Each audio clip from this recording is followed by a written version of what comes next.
Shalom and welcome to 2 Minutes of Torah. This year is entitled, Did Hillel Believe in Evolution? So the famous Gemara, Shabbat, Lamed Aleph, person comes to Hillel and keeps bothering him. He's looking to try to annoy him.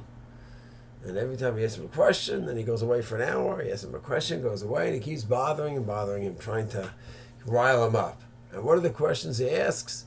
He asks about this town, the head, the shape of the head is a certain way. He said, that's a great question. Oh, it's because there's certain things in the environment that cause that. What about in that town? The eyes are a certain way.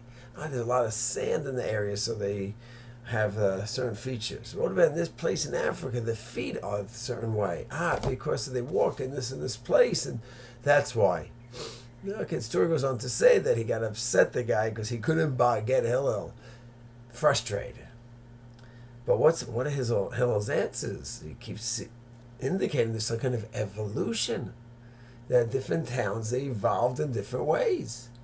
The fact is, many of us know by ourselves, we see evolution, see adaptation. Belhab, we grew up there's a beach town.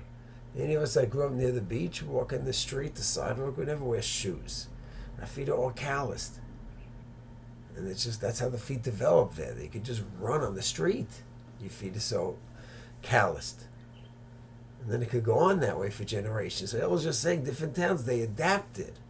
Where things get sticky is, and this happens so often, when someone rejects a theory, just reject everything, throw out the baby in the bathwater.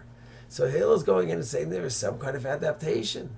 Hashem created the species, the human and all species, though, with an ability to adapt to their environment. And some features will change. We can evolve. The question is, when there's a whole theory of evolution that includes many other factors as well, that's where things get fun.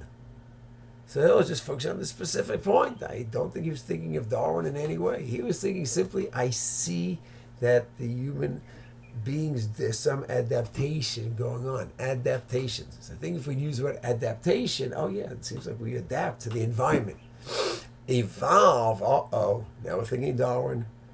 We're thinking of billions of years.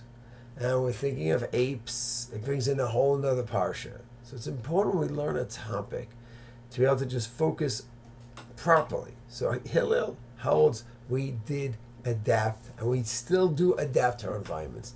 Now you have a bigger question of evolution, and this has to be analyzed. Once again, when it's analyzed, it has to be looked into in a proper way. Judaism is open to the idea of billions of years. It's open to the idea that there was some development over the years. Can you maintain there was such a development with Hashem monitoring and overseeing it as opposed to no God involved?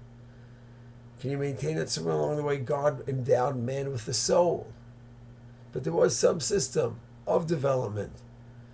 What's clearly heretical is if you say there's no God in the process, and you say man has no soul. He's just quantitatively more advanced than an ape. Then already that doesn't work with Judaism. The other questions need to be analyzed in a proper, thought-out manner. Shalom.